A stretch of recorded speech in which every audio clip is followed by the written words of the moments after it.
There's a term that I like very much, and it's called real politics. It's, I believe, a German originated term, and it talks about how to see geopolitics, but reality in general, which is not in terms of any words or ideologies or promises or ideas, but only in terms of what is actually there, what are people actually doing, what are the actual resources that they have, and form your analysis of their behavior and their attention based on that and not on anything else. And one of the, let's say, the common let's say, myths that are in the public minds is the myth of the failure.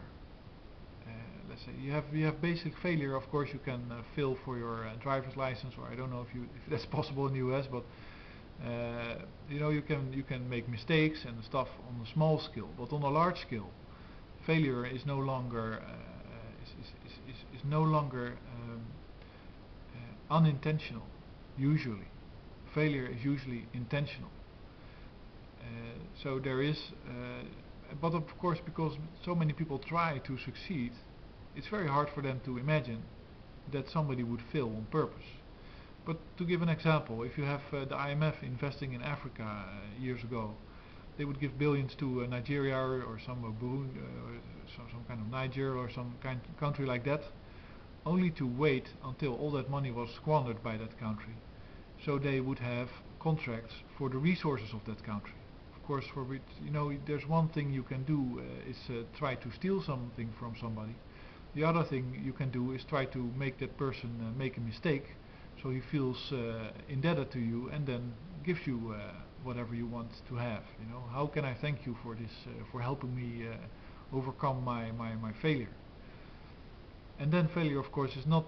You can also trick people into making mistakes, and then exploit their depressed state at the moment that they find out that they're a failure, and then you rob them of everything. That's also a way to use failure. And so the IMF used, I think, failure of African countries to organize themselves, and they knew that, and of course that's all fine, because in the end they wanted the aluminium, the bauxite and the diamonds and the gold and stuff like that. And the same goes for failures in investments. So let's say the rich Arab oil countries, they at one point they gave all their money to New York because they had so much of it to invest, and then after a few years they get a message back, I'm sorry, but your investment were invested in Africa and we lost all that money. So you see, you have two flies in one blow, as we say in Holland. That's pretty efficient, because you rob the Arabs of their oil without paying for it, and you rob Africa of their resources without paying for it, and in both cases you use failure to achieve the goal.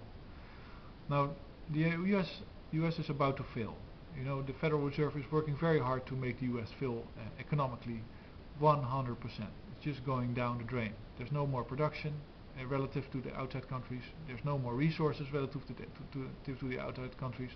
There's very little respect for the financial institutions. It's going to be a huge disaster.